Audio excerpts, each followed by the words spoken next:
Friends, आप देख रहे हैं वसुधैव कुटुंबकम का ख़ास प्रोग्राम अखंड भारत। मैं हूं सुल्तान समद, भूतपूर्व आईएएस। नमस्कार, आदाब साथियों। 26 जनवरी 2025 के 76वें रिपब्लिक डे की पूर्व संध्या पर सभी देशवासियों को दिली मुबारकबाद और देश की आज़ादी में अपने प्राणों की आहूति देने वाले, अपना सब कुछ न्यौछावर कर देने वाले उन तमाम लाखों शहीदों और स्वतंत्रता संग्राम सेनानियों को कोटि कोटि नमन। दोस्तों, यौम जमहूरियत के इस मुकद्दस मौके पर आज हम गणतंत्र दिवस यानी रिपब्लिक डे, संविधान सभा, संविधान प्रारूप या ड्राफ्ट कमेटी, डोमिनियन स्टेट और संप्रभुता संपन्न गणराज्य के बारे में तफसील से रोशनी डालने की कोशिश करेंगे। साथियों, जैसा कि आप अच्छी तरह से जानते हैं कि सदियों से गुलामी की बेड़ियों में जकड़ा हिंदुस्तान आखिरकार 15 अगस्त 1947 को आज़ाद हो गया। भारत 15 अगस्त 1947 को आज़ाद तो हो गया, लेकिन 26 जनवरी 1950 तक यह एक डोमिनियन स्टेट यानी अधिराज्य की शक्ल में बना रहा। इसका अपना कोई संविधान नहीं था। 26 जनवरी 1950 को संविधान लागू होने के बाद ही हिंदुस्तान ब्रिटिश राजशाही से मुकम्मल तौर से आज़ाद होकर एक प्रभुता संपन्न लोकतांत्रिक गणराज्य यानी सॉवरेन डेमोक्रेटिक रिपब्लिक में तब्दील हो पाया था।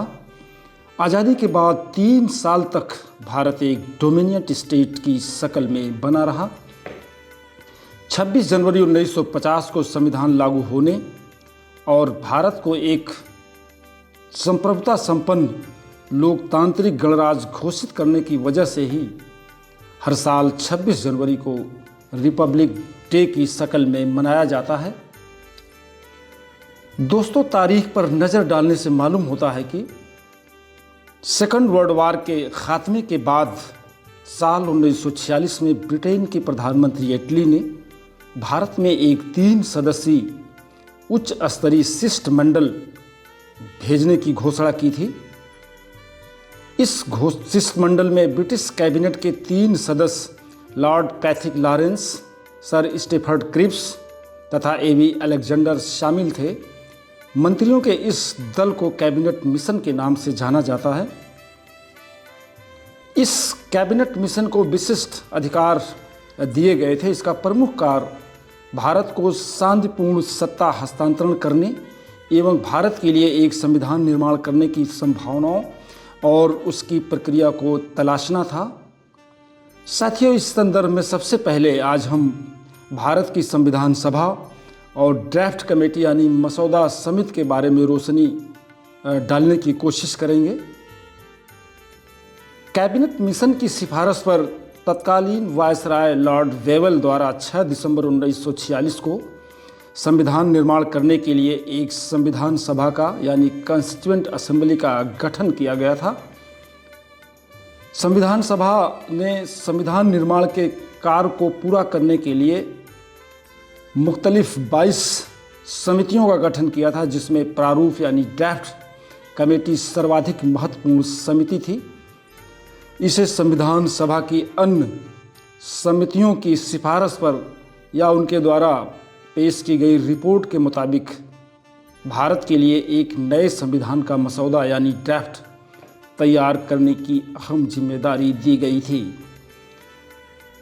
इस प्रारूप समिति का गठन 29 अगस्त 1947 को संविधान सभा द्वारा किया गया था।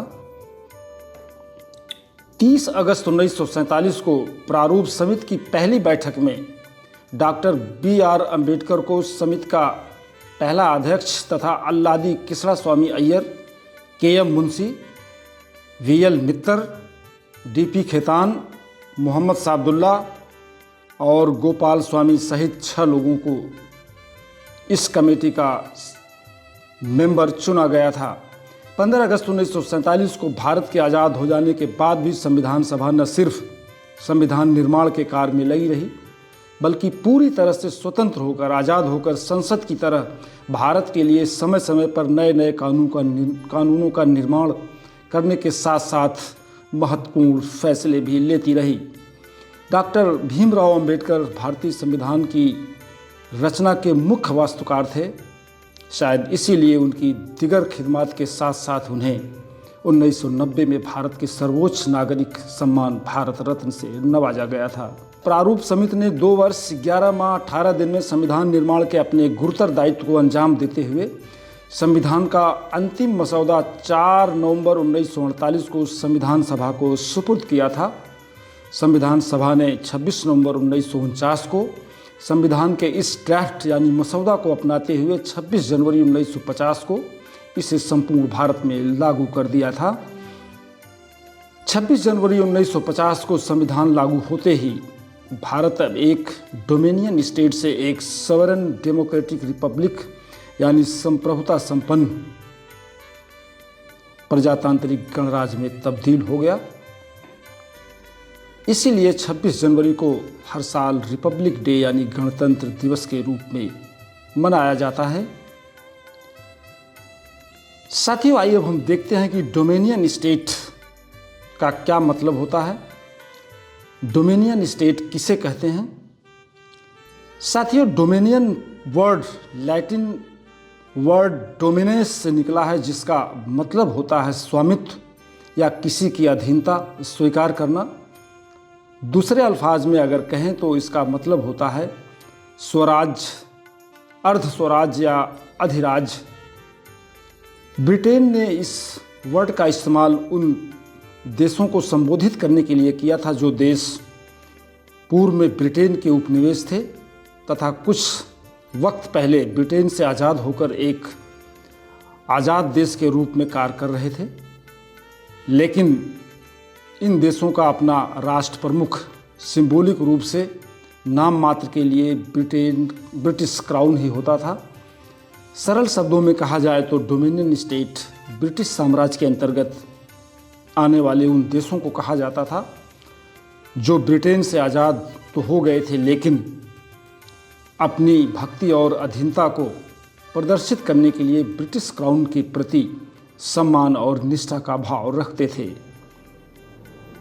इसीलिए 15 अगस्त 1947 को आज़ाद होने के बाद भी लॉर्ड माउंटबेटन को आज़ाद भारत का पहला गवर्नर जनरल यानी वाइसराय नियुक्त किया गया था। लॉर्ड माउंटबेटन ने ही ब्रिटिश क्राउन के प्रतिनिधि के रूप में जवाहरलाल नेहरू को देश के पहले प्रधानमंत्री के रूप में शपथ दिलाया था। इस मुतालिक उल्लेखनीय है कि 1928 तक हमारे स्वतंत्रता संग्राम सेनानियों ने डोमिनियन स्टेट्स की ही मांग कर रहे थे। पहली बार 1929 में कांग्रेस के लाहौर अधिवेशन में पूर्ण स्वराज की मांग की गई थी। फ्रेंड्स, इस तरह आप 26 जनवरी 1950 को संविधान लागू होते ही हम भारत के लोग ब्रिटिश राजशाही से पूर्ण रूप से मुक्त होकर एक सॉवरेन डेमोक्रेटिक रिपब्लिक यानी प्रभुता संपन्न समाजवादी लोकतांत्रिक धर्मनिरपेक्ष गणराज्य की शकल में तब्दील हो गए, जहां प्रत्येक नागरिक को विचार, अभिव्यक्ति, विश्वास, धर्म और उपासना की मुकम्मल आज़ादी होने के साथ साथ सामाजिक, आर्थिक, राजनीतिक न्याय, प्रतिष्ठा और अवसर की पूरी तरह से समानता है, इक्वलिटी है।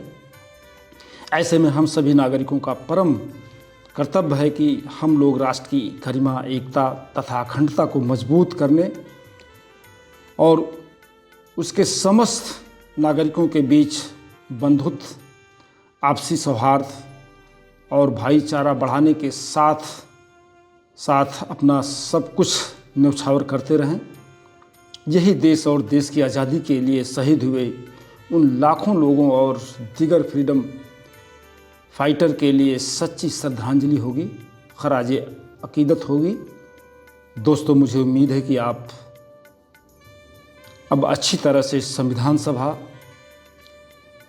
संविधान ड्राफ्ट कमेटी, डोमिनियन स्टेट और सावरन डेमोक्रेटिक रिपब्लिक और 26 जनवरी के बारे में अच्छी तरह समझ गए होंगे, जान गए होंगे। साथ ही साथ यह भी जान गए होंगे कि हम हर साल रिपब्लिक डे क्यों मनाते हैं।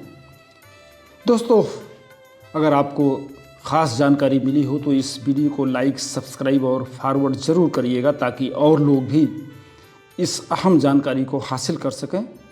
फ्रेंड्स, इस एपिसोड में आज बस इतना ही। अगली एपिसोड में हम फिर मिलेंगे। सुल्तान समद, वसुधैव कुटुंबकम, लखनऊ।